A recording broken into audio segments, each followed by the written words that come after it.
Telugu news channel కి స్వాగతం సుస్వాగతం.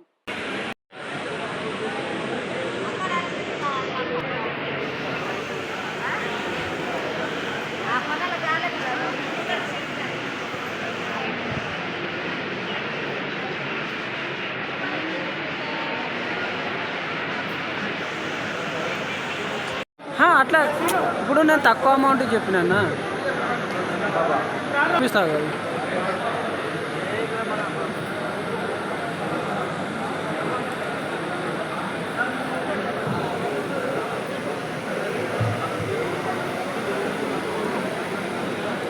లక్ష్మి ముగ్గురు రాకమ్మా, అంతర్గమలు ముగ్గురు రండి తొందరగా.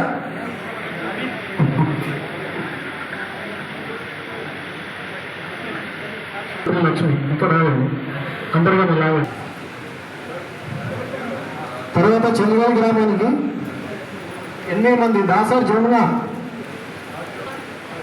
గొల్లారపు లక్ష్మి, శివరాత్రి నరసమ్మ, అడవాల లక్ష్మి,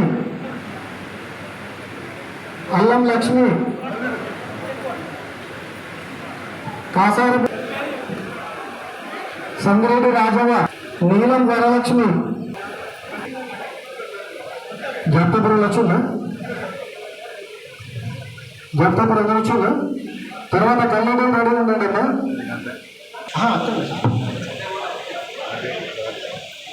నెక్స్ట్ జాప్తాపూర్ రండి, మీరు వెళ్ళండి అమ్మా.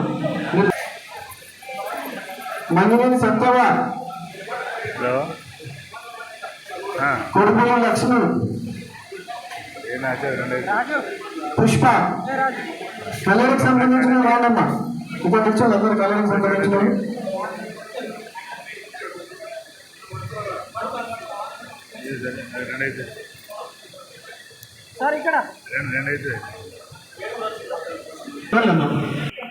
కళ్యాణ్ పద్మ 40 ఉన్నారు. బద్దం మూటం సులోచన, కళ్యాణలక్ష్మి చుట్టూ లక్ష్మీపూర్ కళ్యాణ నాయకులు అందరూ లక్ష్మీపురం. ఒక్క నిమిషం. అభిమానంతో ఎట్లాగో నేను మంచిగున్నా అని నా విషయం ఒక్కటి కూడా మాట్లాడలేదు.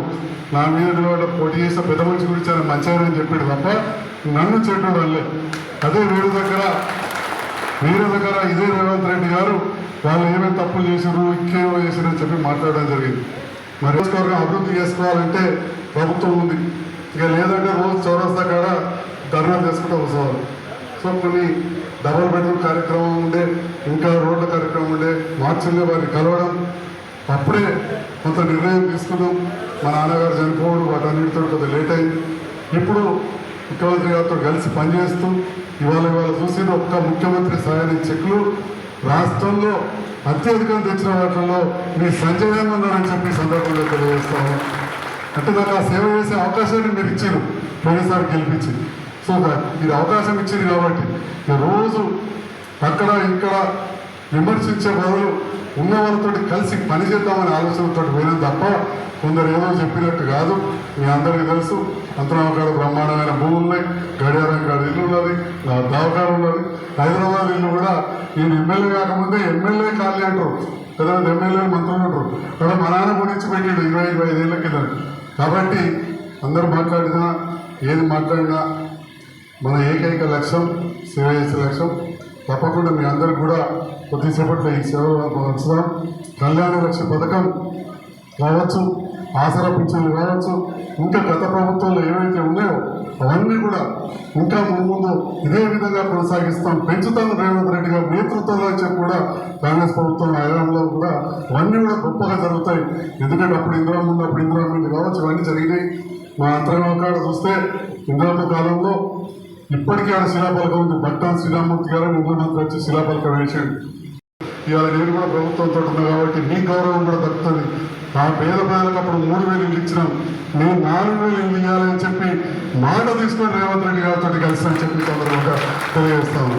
అంటే అప్పుడు రాని వాళ్ళు ఉంటే ఇంకో 10-20% కూడా మనం పెంచుకోవచ్చు అని చెప్పి ఈ సందర్భంగా తెలియజేస్తూ, మరి దాదాపు 300 చెక్కులు పంచాలంటే చాలా టైం పడుతుంది.